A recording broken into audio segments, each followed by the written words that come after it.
Before they called him the machine on the pickleball court, Scott DeMare spent years rebuilding his life after a devastating stroke.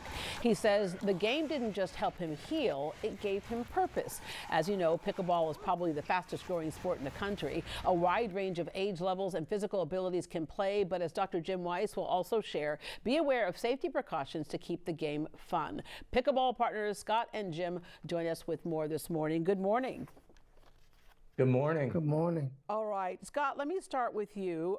During high school, you played all kinds of sports. You were athletic, baseball, football, hockey. In fact, you played hockey well into your 40s, but something happened at age 54 that caught you off guard. Tell us what that moment was like for you.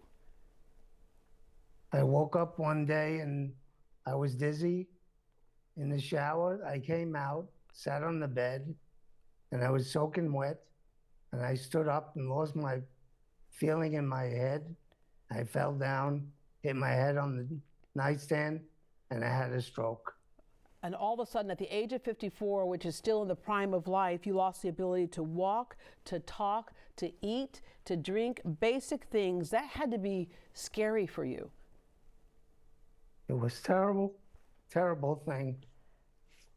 And you ended up being divorced around that time as well. So now your world is closing in on you even more.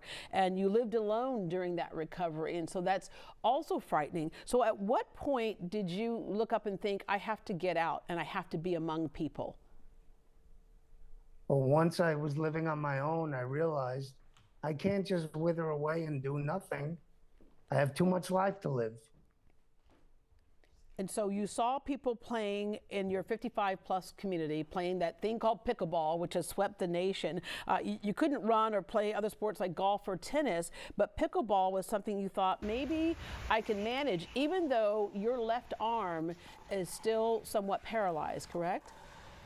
And my left arm is paralyzed. I can't use it. I can't control it. It has no connection to my brain. So I only have the use of my right arm. So I figured, let me see if I can do this. Just the fact that you had a challenge was something that was good for you emotionally and psychologically, and to be out among people. But pickleball became your therapy and your outlet. You now play 5 to 7 days a week, and you say it's how you prove you're still here. It is for me. Yeah. And your nickname Without on pickleball, I don't know what I would do. Wow. And they nickname you the machine on the court. All right, Dr. Wise, especially for seniors, this pickleball is one of those things that, we can dismiss it as just being a sport, but you have seen so many people kind of come alive and come out of their homes and be communal again around the game. Yeah, it's an unbelievable. Hi, Deborah. It's an unbelievable, socially amazing thing for seniors. I mean, I went to a regenerative conference recently, and some people call it cripple ball, because of all the injuries. They're making all this money on it. But on the other side, on a balanced approach, it really revitalizes people, especially if they have a disability. Disability is a major thing that people suffer with. And as you get older, as you know, they suffer with it. So, pickleball is amazing. We both play. I played with Scott before. He's in my group. He's an amazing player. He has this one-handed serve. You'll hear about it. But yeah. But I forgot Dr. your Weiss, question, Deborah. What was your question again? No, you have always had a passion for working with people with disabilities and helping them to understand how they still have abilities, if you will. When you saw him on the court, you recognized right away that this is someone who probably was recovering from a stroke, and you were impressed by the fact that he had gotten out there. Not only was I impressed that he got out there, but he's got some game, In fact, he beat you the first several times, did he not? I'm a bad sport, so I'm not going to say he beat me, but maybe he did, maybe he didn't. Yeah. All right. But he's a really good player. Yeah. I'll put it to you that way. So one of the things that attracted so many people to pickleball is that they really mean it when they say a wide range of ages, a wide range of abilities, but that doesn't mean that you shouldn't take some precautions. So take us through some of the things, if warranted, that we should do to avoid some of those injuries that you alluded to earlier. One of the things, and Scott suffered with this, is eye injuries. I think there's not enough push by the professionals and the pickleball locations to where eyewear should be worn everybody should wear eyewear. This is eyewear. You know, everybody should have a pair of goggles if they play pickleball. They're not sexy, but they're necessary. So that's one of the main things I think we need to change in the pickleball world. Every player, pros if they want to, but everybody should be wearing glasses. Another thing that we need to work on is stretching and strengthening the physical aspects, getting prepared, being proactive.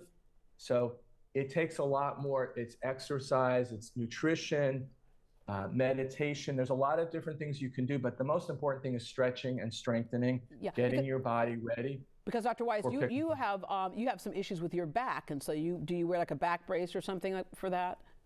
I don't, Deborah. I do yoga every morning, not formal yoga. I do the yoga stretching every single morning. I do that before I play pickleball. And upper extremity, they do a lot of these maneuvers and stretching, the middle back. I'm not showing it well, but the bottom line is I do exercises to get ready for pickleball, like 15, 20 minutes before I play pickleball. To keep the game fun. And I know you'll play pickleball for hours, but some of the added benefits are low impact, so it's joint friendly, easier on the knees and hips than tennis or running. It boosts the heart rate, improves cardiovascular endurance, can reduce blood pressure, enhance balance and coordination, and it is easy to learn and fun to master. So gentlemen, thank you very much for sharing this information with us this morning and encouraging other people who are sitting inside thinking they can't do something. Just go out there first, because even if you don't play in the beginning, you're among people, which we know a lot of seniors might kind of just, stay within those four walls. So get out, see people, and before you know it, you'll pick up a paddle and you'll start playing. So thank you. Scott has something to say when he plays with us. What is it, Scott? Put your paddle out and good things happen. There you go. And something good happened. Thank you, gentlemen. Thank you. All right. You can learn more about how pickleball can benefit you physically and mentally by visiting Dr. Weiss's podcast, Pickleball Health. And by the way, if you take up pickleball, you don't necessarily have to have a partner to play with. There are several groups around town that you just kind of sign up, show up, and you'll find someone to play with.